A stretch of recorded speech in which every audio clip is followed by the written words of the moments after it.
দর্শক, সবচেয়ে মর্মান্তিক সংবাদ, ঢাকার উত্তরার দিয়াবাড়ি মাইলস্টোন স্কুল অ্যান্ড কলেজে বিমান বিধ্বস্ত। শিশুদের কান্না, আগুনের লেলিহান শিখা আর হাহাকারে স্তব্ধ রাজধানীসহ গোটা বাংলাদেশ।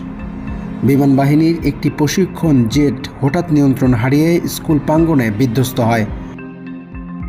নিহত হয়েছে কমপক্ষে 25 জন, যার মধ্যে 19 জন শিশু। আহত 170 জনেরও বেশি। দুপুর 1:18 বিমান বাহিনীর একটি F-7 BGI প্রশিক্ষণ জেট মাইলস্টোন স্কুল কলেজে আছড়ে পড়ে। স্কুল তখন বিরতির সময় চলছিল। হঠাৎ বিকট বিস্ফোরণ শব্দে চারপাশ কেঁপে ওঠে। চারপাশে ছড়িয়ে পড়ে আগুন ও ধোঁয়া। মুহূর্তেই আতঙ্ক ছড়িয়ে পড়ে শিশুদের মধ্যে। প্রত্যক্ষদর্শী একজন বলেন, হঠাৎ বিকট শব্দে এসে দেখতে পাই শিশুরা ছোটাছুটি করছে, অনেকেই আগুনে দগ্ধ।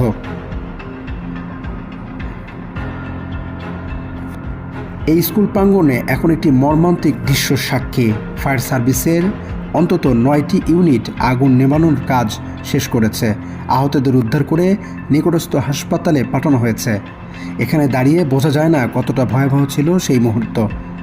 সরকারি সূত্র বলছে, এই ঘটনায় এখন পর্যন্ত 25 জনের প্রাণহানির ঘটনা ঘটেছে, যার মধ্যে 19 জনই শিশু।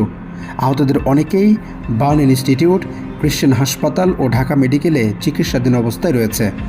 আহতদের অনেকের অবস্থাই আশঙ্কাজনক। প্রাথমিকভাবে ধারণা করা হচ্ছে, যান্ত্রিক ত্রুটির কারণেই বিমানটি নিয়ন্ত্রণ হারিয়ে ফেলে।